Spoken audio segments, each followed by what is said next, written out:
Pourquoi tu l'as quittée?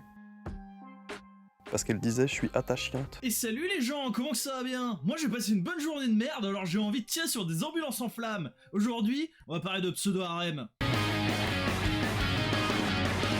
Pseudo-harem de Yu Saito, édité en France par Château Château. Et bah c'était pas ouf. Ok, c'était tout pour moi, ciao, bonsoir. Non mais t'es sérieux, tu vas vraiment la faire cette blague? Tu fais chier. Bon bah on va développer alors. Autant Reaper, j'en parle ici. Là, j'aimais pas, mais c'était sympa en soi, il y avait du potentiel, ça pouvait être cool, il y avait des idées de design, d'histoire. Là, il y a rien, c'est du vide. Mais du vide intersidéral. Il s'agira donc de Rin et Eiji. Et heureusement que je vous le dis, parce qu'il faut au moins la moitié du tome pour au moins connaître leur nom. Rin et Eiji qui font partie du club de théâtre de leur lycée, elle étant extrêmement douée pour la comédie en général, et l'autre étant un gros beauf qui veut juste son propre harem. Évidemment, Rin étant amoureuse de lui, elle va se mettre à jouer plusieurs rôles afin de lui plaire. La vraie question étant de savoir si elle va réussir à lui transmettre ses sentiments et si lui il l'aimera pour qui elle est vraiment. Et sur le papier, ça a l'air cool, hein. Tu peux faire des scènes marrantes, tu peux avoir des points de vue intéressants sur l'amour, l'amitié, la recherche ou même la perte d'identité, ou tout simplement parler de théâtre, hein, c'est pas mal aussi. Alors on va faire un petit rappel, un chapitre de manga dépendant de son magazine et donc de son rythme de prépublication, ça dure entre 20 et 40 pages environ. Après il y a des cas très spécifiques qui font que c'est plus court ou plus long, mais en gros on va partir sur cette base là. C'est cette contrainte éditoriale qui a fait que les mangas ont évolué pour avoir une narration, un style, un découpage adapté à cette contrainte. Maintenant si je vous dis qu'un chapitre de pseudo-harem ça fait entre 3 et 4 pages, vous voyez pas le problème? Comment tu construis une putain de narration avec une contrainte comme ça? Et bah c'est simple, tu fais pas. On a juste une succession de scénettes qui sont complètement déconnectées les unes des autres et où c'est juste les deux persos qui font leur vie. Et encore, il y a que ces deux-là, hein. Parce que franchement, avec 3 pages, t'attends pas à voir plus de 2 personnages, hein. C'est mort. Et même quand tu prends le tome dans son ensemble, c'est rageant parce que y a rien qui avance. Rien, nada que pouic. Ta mère! Et là vous allez me dire, ouais mais Gabo, t'abuses, c'est un manga sketch, du coup l'auteur a choisi ce rythme là pour favoriser l'humour, les punchlines rapides, etc. Un peu comme un manga en 4 cases.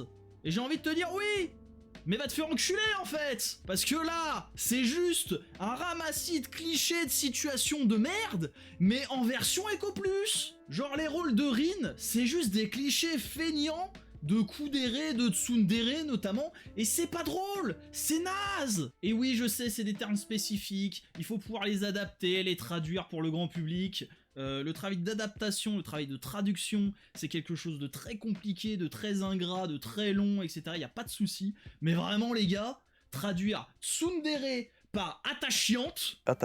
Vraiment? Attachante. Alors déjà que dit une seule fois, ça fout la gerbe, mais quand c'est toutes les 2 pages, je vous jure, ça rend juste fou. Attachante. Et avec tout le respect que j'ai pour la traductrice, franchement pour moi c'est une erreur. Et si encore c'était mignon, mais non, c'est juste chiant, y a pas la moindre alchimie entre les deux. C'est cramé à 200 bornes qui vont finir ensemble à la fin de toute façon parce qu'ils sont déjà amoureux, ça se voit que elle veut son boule et que lui il est complètement teubé, c'est tout, il veut juste son putain d'harem à la con. Et puis quand il pense, c'est limite une relation abusive le délire, parce que c'est lui qui demande à la meuf de faire les rôles là pour avoir son harem de merde. Au niveau des dessins, bon bah c'est honnête, y a rien de transcendant mais y a rien de vraiment moche. Ils ont au moins la décence de faire des décors un peu présents, un peu détaillés, un peu jolis. Ce que certains ne font pas. En même temps, avec 3 pauvres pages, je pense pas que ce soit ultra épuisant de faire 2 décors. En vrai, il y a bien quelques trames, quelques petits effets qui donnent du rythme et de la cohérence à tout ce bordel. Mais c'est que de la poudre aux yeux. C'est de la poudre de perlimpinpin. Encore une fois, hein, je me répète, mais ça raconte rien. Donc on s'en tape. Non, vraiment, on se fait chier. J'aurais plus kiffé mater un encéphalogramme plat, quoi. Alors soyons clairs, ça reste que mon avis, et c'est sans doute dû au rythme que j'aime pas ce manga.